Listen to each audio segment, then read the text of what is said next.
Welcome back to Old School Sports and our Out of the Park Baseball 25 series, Can We Save the Oakland A's?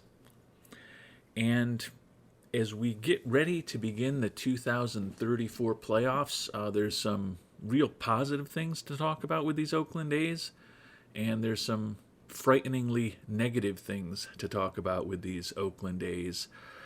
The positive part is that we are in the playoffs for the fifth time in the last 6 seasons, despite consistently having the smallest budget in all of baseball over the 11 years now that we've now been general manager of this club.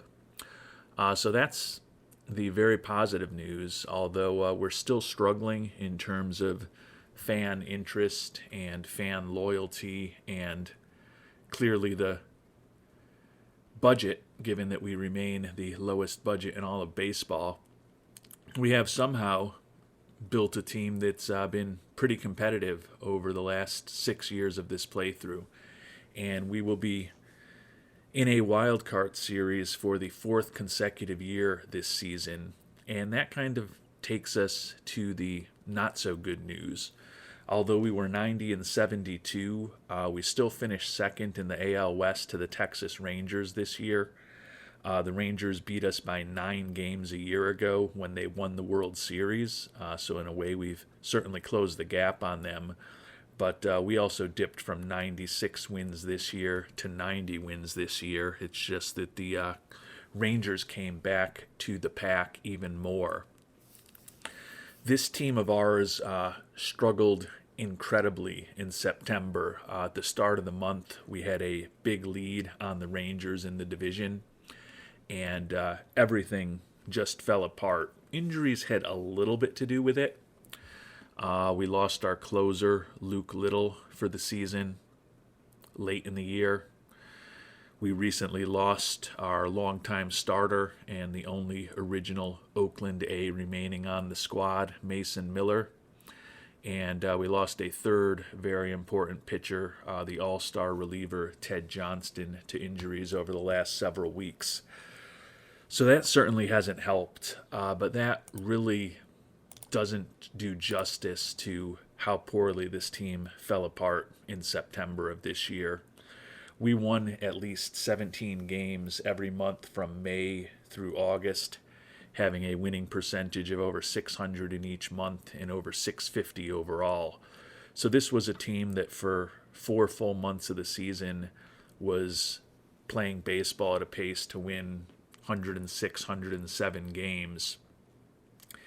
And then all of a sudden in September, we became pretty darn close to the 2024 Chicago White Sox, and certainly injuries play into that, but that doesn't explain going from the best team in baseball over a full 4 months to likely the worst team in baseball down the stretch. And with that, we lost an opportunity to win the division. We lost an opportunity to have a first-round playoff bye, and at this point, we're going to be on the road for a best-of-3 wildcard series against the Kansas City Royals, team that we have placed in the playoffs multiple times over these past several seasons. And as if the injuries to the 3 very important pitchers that we talked about weren't enough to derail us, we also just lost Alejandro Landin, the young infielder, to a torn thumb ligament for 4 weeks. So he is likely out, even if we make it into the World Series. And unfortunately, the right fielder, Elliot Bonello, who had a brutal and injury-plagued first year for us, is going to be out with a fever for the next 2 days. Given that it's a best-of-3 series, that means that we're going to leave him off the roster as well. So we're being perhaps a little aggressive with our pitching staff and only going with 11 pitchers, 3 in our starting rotation and then 8 out of the bullpen. Normally we cut it from 13 to 12 for a playoff series, but we cut it even further. We left the young pitcher, who at this point is our number 4 starter, Mr. DeVore, off of the postseason roster entirely, hoping that we do get lucky despite our recent troubles and get by Kansas City, and we'll have Mr. DeVore ready to potentially go in a game 1 of a division series if we do get by Kansas City. And with that, we've got 15 position players on our team. So the hope is that we can mix and match and pinch hit and make defensive substitutions as we try to compete with this powerful Oakland A's team. We ended up keeping the young catcher, Dave Ackley, on the roster over than Laughlin. We added in the utility infielder, Julio Del Campo, who's now healthy. So he'll be taking Landin's spot on the roster. And then in the outfield, both Juan Acevedo, the left-handed hitting corner outfielder, and Bob Day, the right-handed hitting corner outfielder, make the team with the extra spots that we have, and Bonello off of the team. So we're going to have a lot more players for our manager to mix and match with. I don't know if it's going to matter against the mighty Kansas City Royals, who, as I noted, have been a familiar foe for us in the playoffs. And although they're in a wild card series, they had the second most wins in baseball this year with 100, and they are a perennial playoff team with excellent roster, some great hitting, and some fantastic pitching as well. So it's definitely going to be a tough matchup for us, but we've been in the playoff series, as I mentioned, now 5 of the last 6 years, and this will be our 4th straight wild card series, and we've managed to get through the previous 3 wild card series that we've played with this team. So you would think that may mean that our luck is up this time around, particularly with us struggling as of late, but we are in the postseason tournament, and we've got a fighting chance. And as we've talked about, the Royals won 10 more games than we did this year, although we split the season series. Us being on the road is a tough path to travel, though, because you can see the Royals won almost 75% of their home games this season, and they were basically a 500 team on the road. So being able to win 2 out of 3 in Kansas City is certainly going to be a big challenge for us. As we noted, they are a very well-balanced team, 2nd in the league in runs scored, 3rd in the league in runs allowed. Our pitching was a little better than theirs, but they scored basically a run a game more than we did this season, as we were 11th in runs scored, below average, while they were one of the top offenses in the American League here in 2034. We've got Mike Lambert, our new addition from a trade with Tampa less than a year ago, on the mound. Only 7-6, only involved in 13 decisions, despite pitching and starting 32 games. Had a respectable first year in Oakland for us. He did kind of drop significantly in his stamina this past offseason, and isn't exactly who we thought we were getting when we traded for him, but still will be a hopefully important part of our rotation for years to come. Kansas City on the mound, Mick Abel, 33-year-old. Looks like they picked him up in a trade with Pittsburgh right before the trade deadline, and he was 5-2 with a mid-4 ERA for the Royals. He is probably the least imposing pitcher that we're likely to see in this series, with Steve Tudor and Max Fried ahead of us. So I think if we want any realistic chance at moving on to an ALDS for a 4th straight season, we've probably got to get the win today to start putting some pressure on the Royals. And unfortunately, not to be the case. We lose 6-5. Jeremy Scholl, who has taken over as our closer with the injury to Little, takes the loss. Galterio Mancina, one of the top hitters in baseball, with a dinger for the Royals. And it looks like we took a 5-4 lead into the 8th inning. Run-scoring single in the bottom of the 8th. And then a run-scoring single by De La Campa in the bottom of the 9th to help the Royals on their way to a comeback. And as we talked about, this is a game that I feel like we really needed to get to have any chance. And we did take care of Abel. 10 hits, 4 earned runs over 4 1/3 innings. And then their bullpen largely shut us down. And both of the guys in our bullpen, Carl and Scholl, ended up giving up multiple hits and runs for us in those 8th and 9th innings. Luis Lara, our center fielder, injured while running the bases. So we are now, as happens in these playoff series, in a position where our backs are up against the wall. And we're going to be facing one of the top young pitchers, and that's probably not doing him justice, not just one of the top young pitchers, but one of the top pitchers, period, in all of baseball tomorrow in Kansas City, in what is now a must-win game for our Oakland A's. We did just recently have a coach at the rookie level resign to take another job.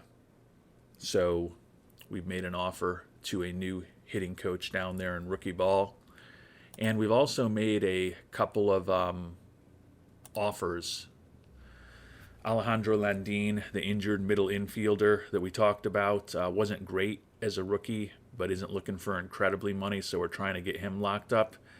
And our erstwhile closer, Jeremy Scholl, who did not do well for us yesterday, we've also made an offer to him to try to lock him up at what we think is a pretty reasonable number, given what he's kind of proven over his first three-plus years in the major leagues with Oakland. So a couple of contract offers out to players, a contract offer also out to a coach. But the most important thing that we're going to need to think about is, can we win today against Steve Tudor? And as I noted, Steve Tudor, one of the top pitchers in all of baseball, was picked 6th overall as a high schooler by the Royals in 2027. 25 years old, and he's already a multiple Cy Young Award winner and a 3-time All-Star. Off year for him this year, 11-12 record with a 4.11 ERA. But it kind of says a lot when a player has an off year and he still puts up a WAR of close to 6 on the mound. Well above average in terms of his stuff, movement, and control. And he's got a very impressive 5-pitch arsenal. On the mound for us, Jason DeCaro, 10-6 record this year with a 3.91 ERA. He is our captain. He is on extra rest right now. We're going to have to win with both of these guys to get through the series. So Jackson Ferris is on normal rest today. But since we're going to have to win both of these games anyways, figure we'll try to pitch guys with a little bit of extra rest. I don't know if it's going to matter going up against a great pitcher like Tudor and Kansas City's powerful offense. But we'll see if we can make it to a Game 3. And not to be the case, as we are completely dismantled, 15-4. Certainly don't think that Ferris could have done worse than that. They jumped on us with 2 in the first, 2 in the second, added 4 more in the fourth, 4 more in the fifth, 2 in the sixth, and it was just a total rout. We did take a 1-0 lead, and by the time we scored again in the fifth inning, we were behind 8-1. So, not unfortunately unexpected result for us in the playoffs, given the way the team was playing. DeCaro was brutal. 6 hits, 1 walk, 4 earned runs over an inning and 2/3. So clearly the extra rest did not do much for him. Every reliever we pitched until the 8th inning gave up runs. Dana and Quintanilla, the runs were unearned. As interestingly, you may remember back to that first game that we played out on opening day this year, and we had a big error by our excellent young shortstop, Andy Toribio, in that game, which we lost to the Texas Rangers, and a big error by Toribio today looks like it contributed to 4 unearned runs in what will be the final game of the 2034 season, and kind of a rough way for Toribio to go out. He was 1 for 3 with a walk with the bat, but Toribio, in a year where he will likely get very strong consideration for American League Rookie of the Year, ends up making a costly error today. We actually did pretty well against Tudor. 9 hits and a walk, 4 earned runs over 5 1/3 innings. Once again, though, our bullpen was not good, and the Kansas City bullpen was pretty solid. Juan Higuera, who topped our MVP candidate, Jake Ortega, for the batting title, tied an AL playoff game record with 3 doubles. Higuera 4 for 5. .625 batting average for the series. And Higuera, as I noted, a brilliant year with that .374 average. Led the league in average, on base percentage, and OPS with a 180 WRC plus and a 6 WAR. Ended up missing some time with a concussion over the summer, but still came back to get enough at-bats to edge. And when I say edge, I mean beat by 20-plus points Ortega for the AL batting title. And now the Kansas City Royals have also got one up on the Oakland A's, as they have ended our season here today, the earliest exit we've had in the last 4 years of the playoffs. Given that this team is just kind of completely fallen apart, I can't say that I'm shocked to see us get knocked out so quickly. First team out of the playoffs. The NL wildcard series haven't even started yet. So it was fast, and it was ugly. And the 2034 season for our Oakland A's is over. And we did get both Landine and Scholl signed. Landine, of course, didn't get to play in the playoffs because of that torn thumb ligament. He's viewed as the number 53 prospect in baseball. He was borderline respectable offensively in a small sample size of 129 at-bats in his first foray into the majors. Still think he could have above-average contact and power when all was said and done. Like him defensively, like his influence in the clubhouse, and 8 years, $29 million. We'll certainly be paying him more than the major league minimum for the next few years. But we've got a couple team options at the end that could be really valuable if he develops and reaches his full potential. Similarly, Jeremy Scholl, who made his first All-Star team this year, has done a really nice job with us over the 3 years that he's been in the majors. 3.26 ERA, average of a WAR a season, coming off of the best year of his career this season, as I said, making his first All-Star team and cutting his ERA by about a 1.5 compared to where it had been his first 2 years in the majors. 6 years, 19 million. So buying out his arbitration years and potentially some of his free agency years as well.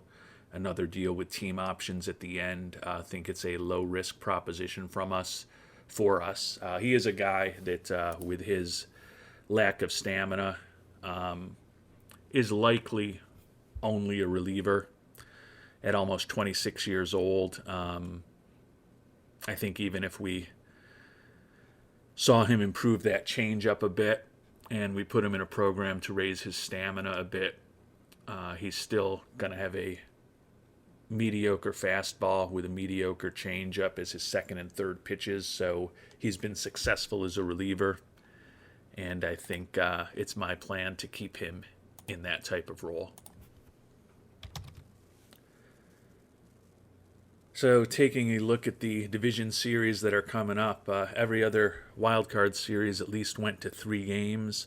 The Blue Jays took out the Angels. They'll be facing the Rangers, and the Royals and the White Sox in one of the scheduling quirks. The 2 best teams in baseball from the same division will be facing off in a divisional series game, or divisional series more accurately. The Reds took out the Rockies and will be facing off against the Cardinals, the National League's best team. And the Mets took out the Giants and will get to head west to face the Los Angeles Dodgers.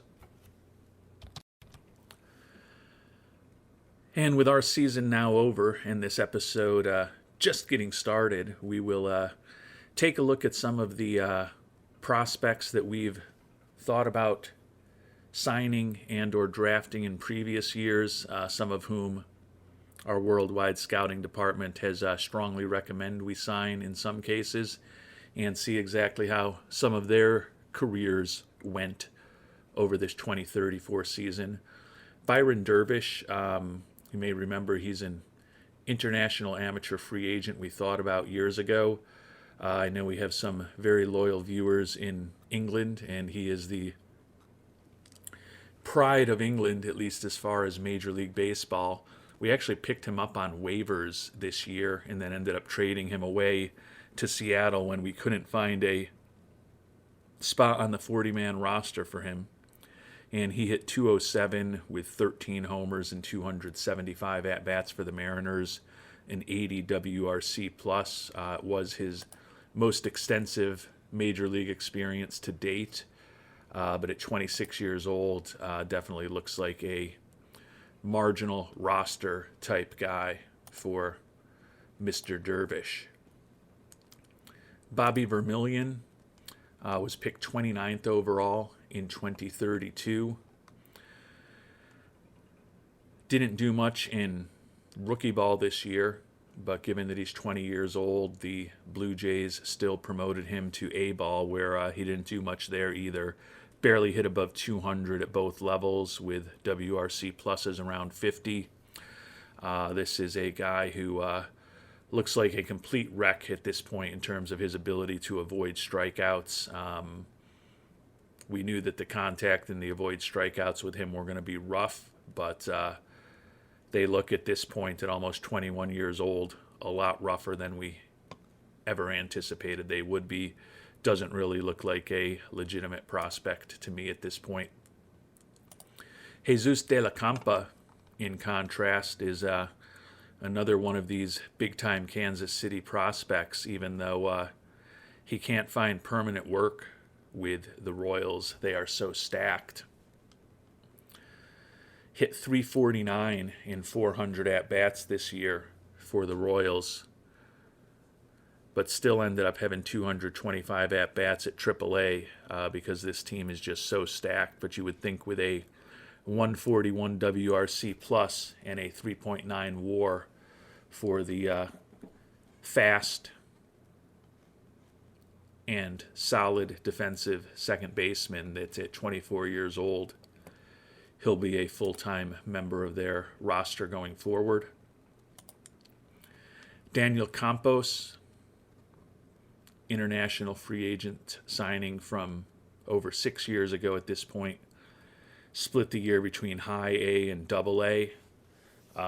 did really well in 64 AA at-bats for the Brewers organization, but he's going to be 24 years old before the next season gets underway, and certainly looks like his bat is going to be very questionable at the major league level. Sawyer Wenda is a guy that many viewers hoped I would take with our first round pick this year. We gambled and thought that he might fall to us with our supplemental pick, which I believe was 35th, possibly 36th, but our first supplemental pick was just right after he went. And unfortunately, with him off the market, we'll have to watch what he does in the Tampa organization. And he hit a .196 in his first 51 professional at-bats this year. So not off to a great start, but generally the high school players, even the very highly regarded ones, seem to really struggle that first year in professional ball. Greg Cuff, a guy who went 4th overall in 2032.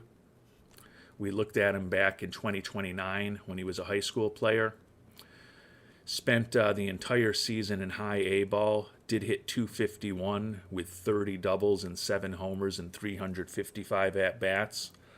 So the 123 WRC plus in high A ball is pretty solid, but he's going to be turning 24 years old in a little over a month, and he's never made it above high A ball, despite having played high-quality baseball at the Ohio State University.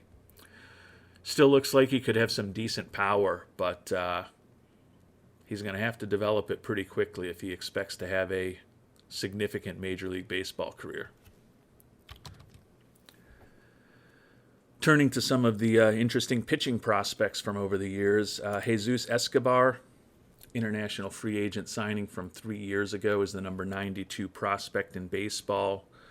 He's going to be turning 21 early next season, and he still hasn't made it out of rookie ball. 5-3 with a 2.59 ERA in the Pirates organization this year.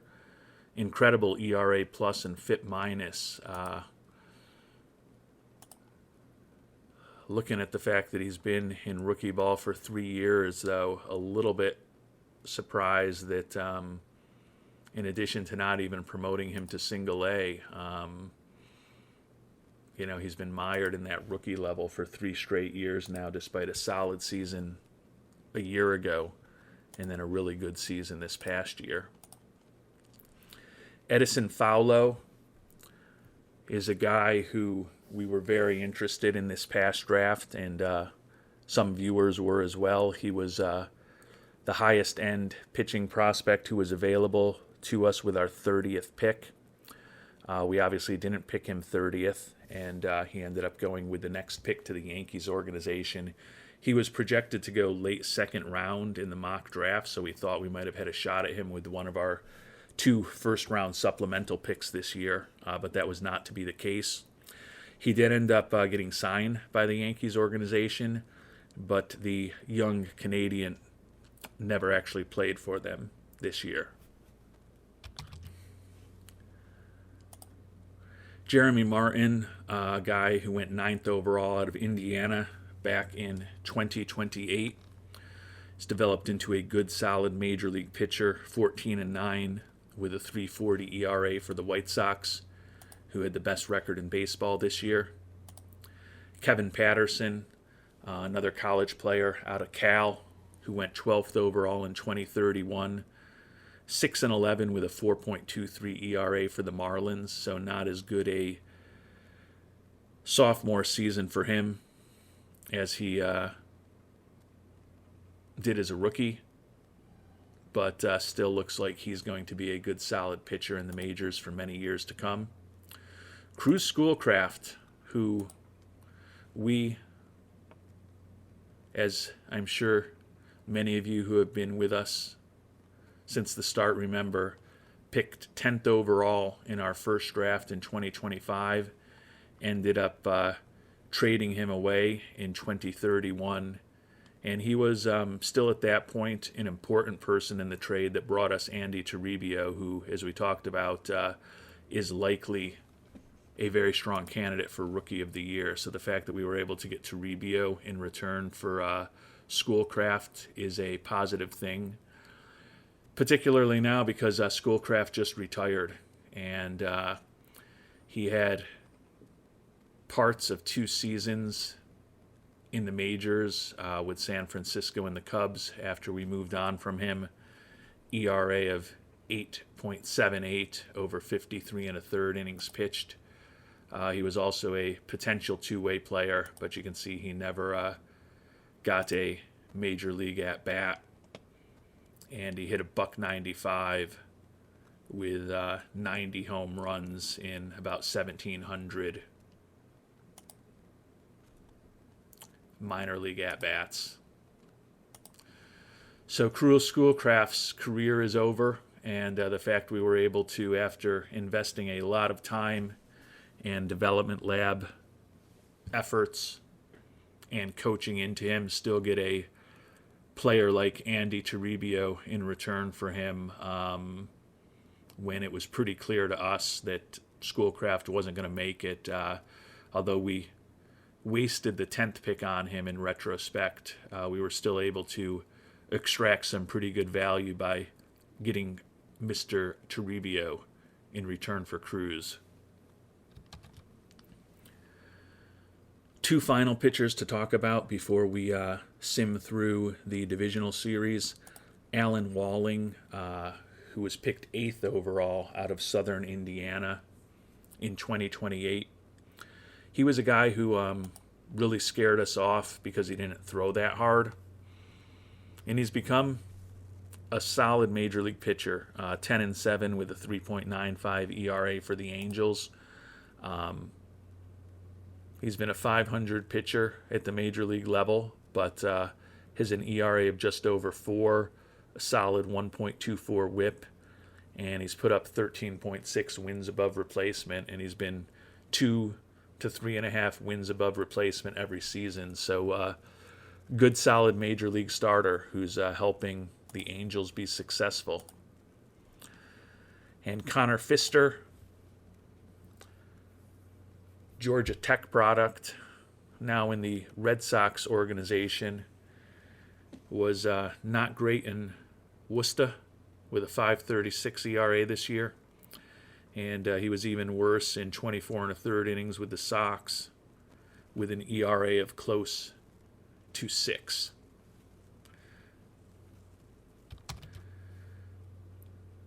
And we got some surprising results in the divisional series. The best team in each league was bounced.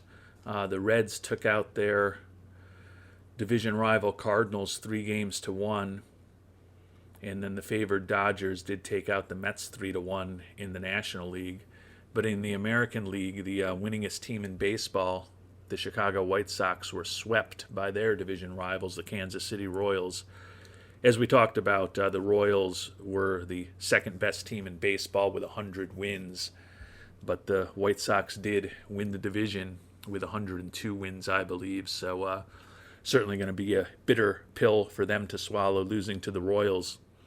And the Royals, who took us out of the playoffs, will be facing the team that took us out of the playoffs a year ago on the way to a World Series championship, and the team that's beaten us in the division the last couple of years, and that's the Texas Rangers. So a couple of our top nemesis going after each other in the American League Championship Series this year.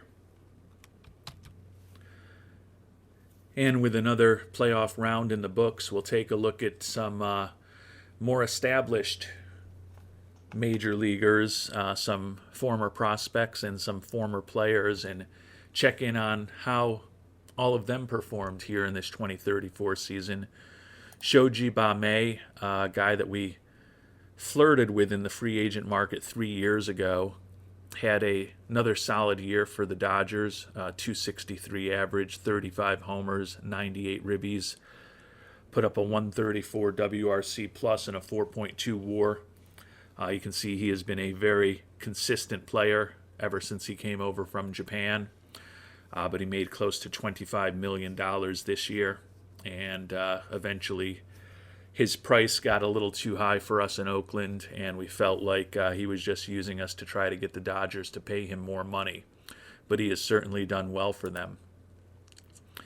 A Japanese player who we actually signed before trading away is the cornerstone of the deal that brought Colt Keith to our organization. Hidero Endo had a vintage Hidero Endo season. Actually, it was a brutal Hidero Endo season. Led the league in strikeouts for the 5th time in his 6-year major league career. The only year he didn't was 2032 when he was hurt. But his batting average plunged to a .161, struck out in well over half of his at-bats, had just 21 homers and 59 ribbies, and put up a 52 WRC plus with a minus 2.6 WAR. So certainly looks like the soon-to-be 36-year-old Hidero Endo is near the end. I gave him too much credit. He's hasn't led the league in strikeouts 5 of his 6 years in the majors. He's led the league in strikeouts 6 of his 7 years in the majors. I shorted him a season, so apologies to Endo for doing that. And he did set the all-time record 3 consecutive years in his first, second, and third seasons, and he still holds that all-time mark with his 297 strikeouts in the 2030 season for Detroit. So his free-swinging combination has resulted in strikeouts in over half of his major league at-bats, and at this point he's been a below-average offensive player over the course of his career. And again, at the age of 36, would have to think that it's going to be hard for him to become a more productive player, making $11 million next year for Detroit before a potential vesting option that I would assume the Tigers will do everything in their power to avoid activating. Bertrand Albrighton, who we traded away before the start of this year. He was a prized member of our organization as an international amateur free agent, just never really developed the way that he hoped he would. Hit .261 with 4 homers and 153 at-bats for Seattle this year. 102 WRC plus, slightly above replacement level. Always loved his personality, but at 25 years old, the bat just has not developed to be anything special. Brian Rincon, our longtime former shortstop, had a pretty solid year. Got the batting average back up to .241 this year. 21 doubles, 15 homers, 24 steals for the Angels. Put up a 4.2 WAR. Granted, he did that while making $10.2 million, and the fragile, soon-to-be 31-year-old is going to be getting paid $10.2 million a year for another 6 years after this one. So still think that our decision to use a bridge shortstop last year in Maui Ahuna and to turn the job over to the youngster Toribio this year was the right approach for a team with the smallest payroll in baseball. Sergio Figueroa, a guy we traded away about a year and a half ago at this point. Guy who was a very high pick of ours. Picked him with our first round pick in the 2030 draft. And we traded him away with several other players to rent Brian Ramos for the last year and a half. Ramos will be hitting free agency this offseason for us. Figueroa was a key part of that trade. Split this year between A-ball and a very brief stint in high A. Combined for 49 homers and 153 ribbies between those two levels. But he will be 23 in January, and he's only played 3 games above A-ball in his career. So despite that really good eye and his ability to draw a lot of walks, still question whether the bat will play in the majors. One guy whose bat clearly does play in the majors is Galterio Mancina, another one of those mighty Kansas City Royals we just faced. Had some injury issues this year, but hit over 300 with 20 home runs in the 300 at-bats that he did have, putting up a 156 WRC+.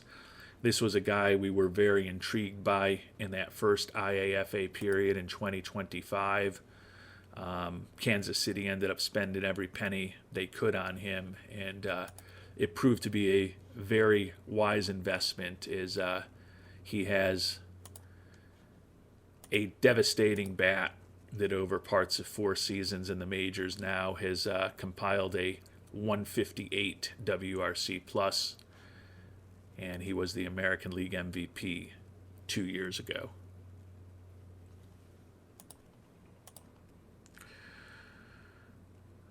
Arturo Estrada, another one of our past top prospects that we traded away about 2.5 years ago.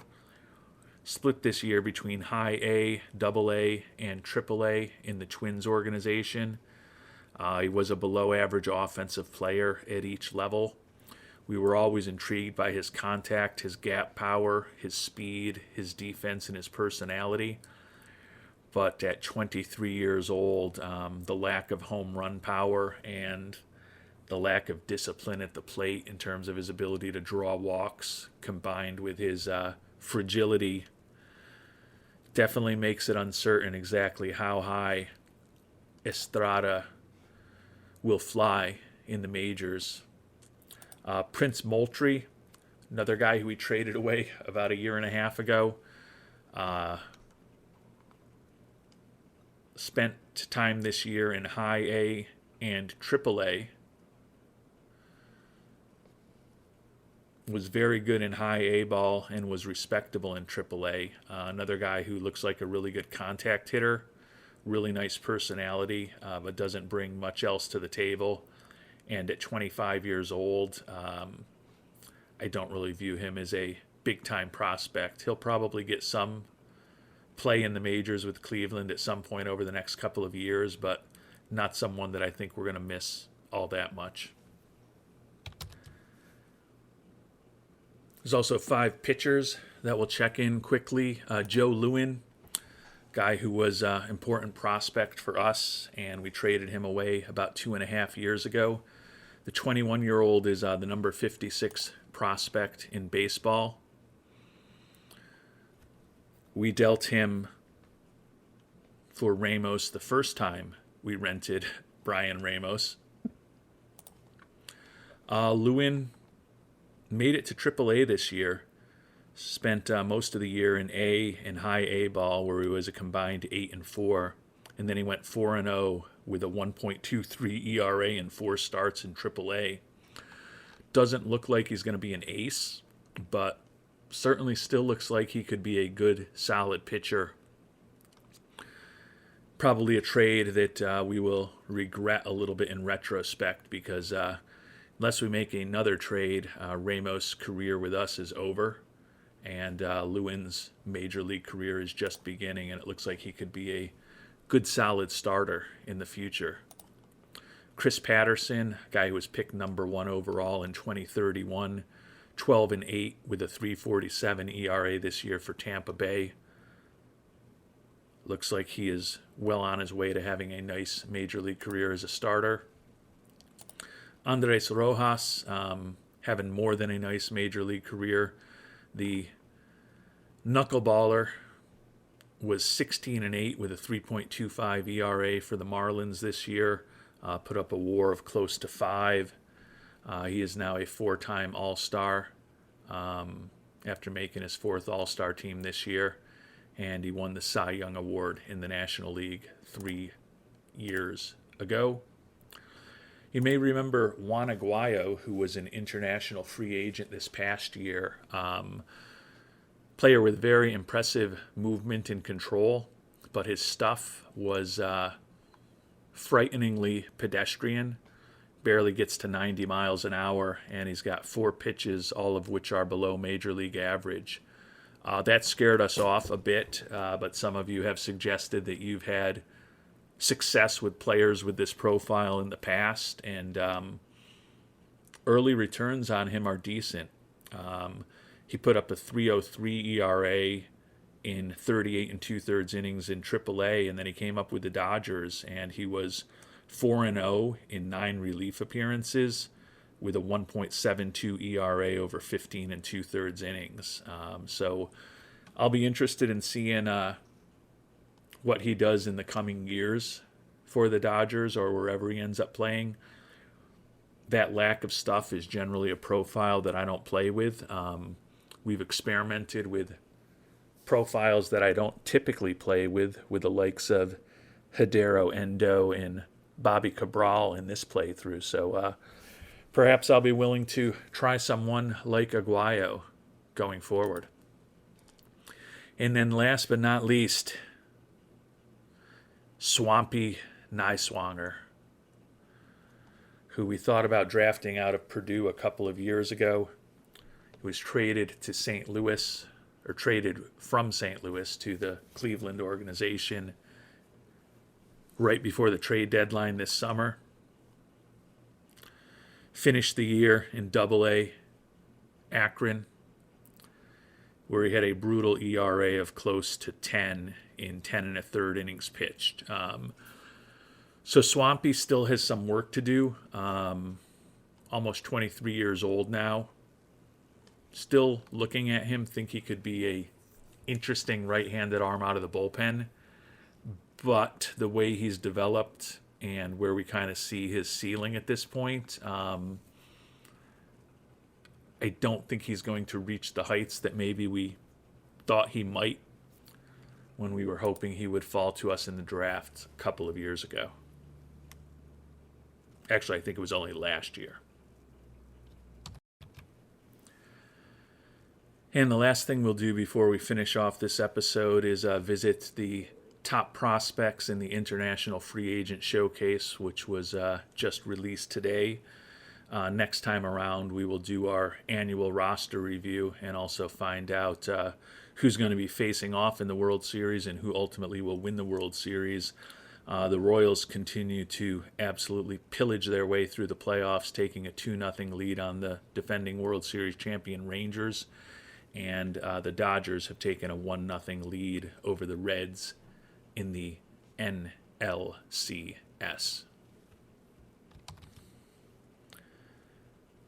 And we know virtually nothing about any of these players yet, since we haven't even had a single camp yet.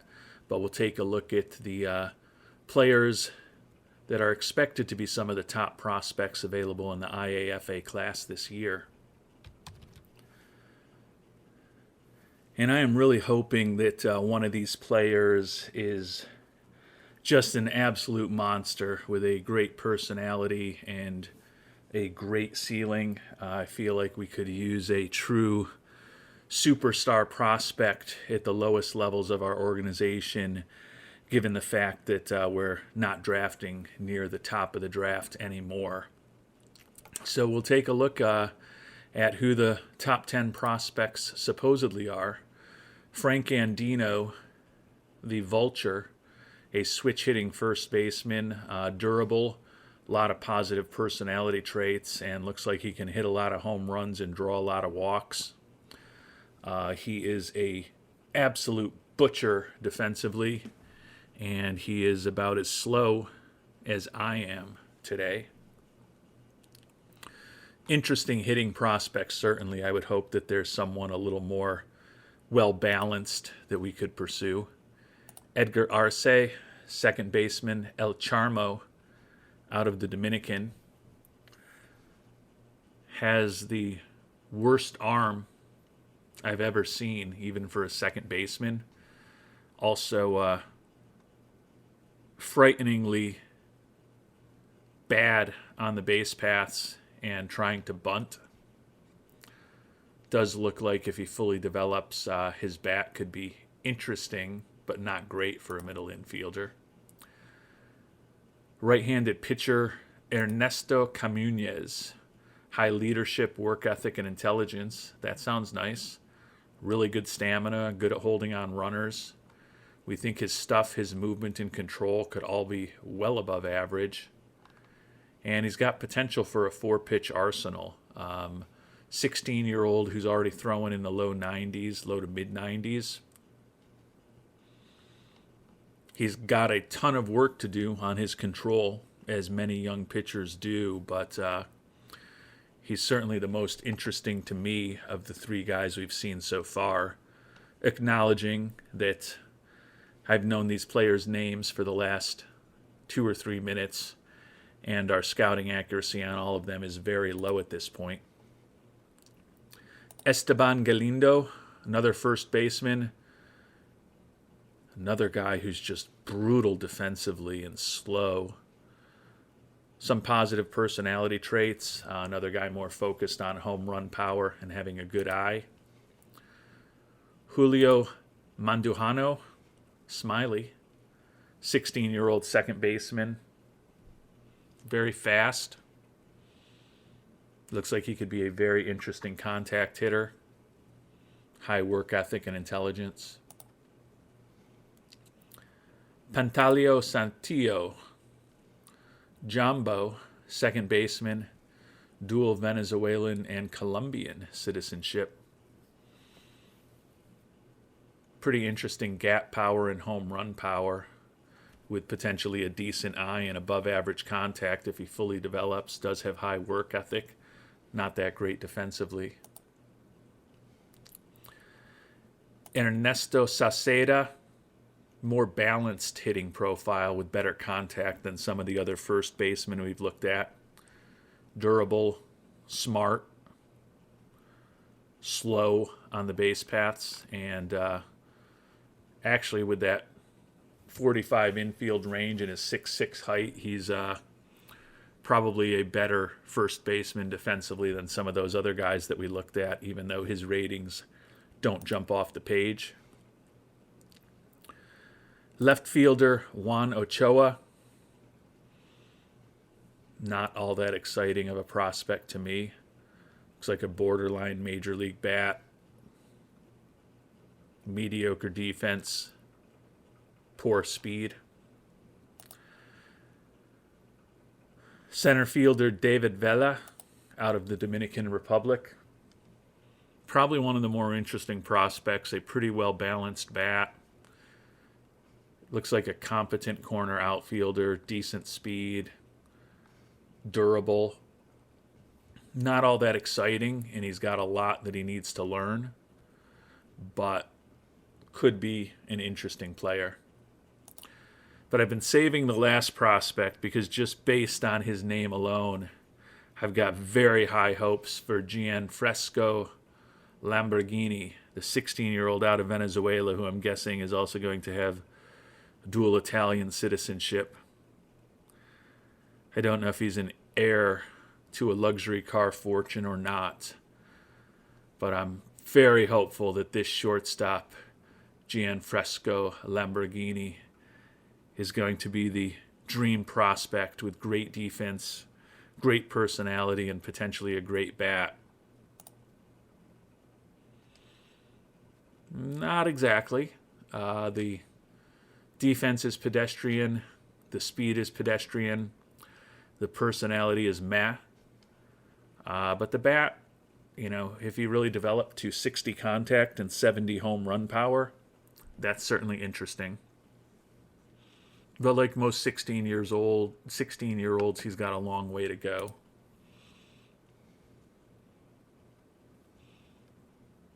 So there's certainly some interesting guys. Those of you who know me know that I'm always tempted by the pitchers, and Dozer Camunez is certainly intriguing to me, but we've got about 3 months and 4 training camps to get to know a lot more about these players and many others before we have to start making any decisions on international amateur free agents in January.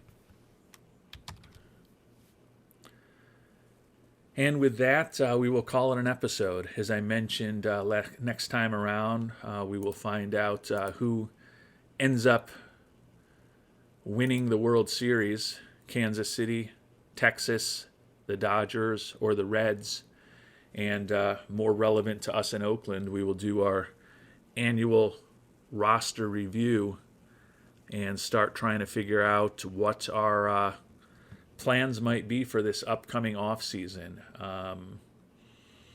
5 playoff appearances in 6 years is solid, but it has now been 5 years since we won our lone world championship in Oakland in 2029. And that trophy is getting lonely.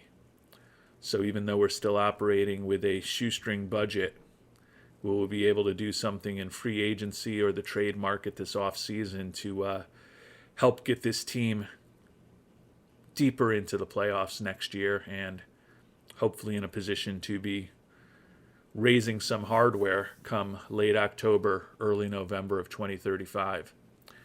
And we'll start discussing our plan to try to pursue that goal in our next episode. Until then, thanks so much for watching, and hope you have a great day.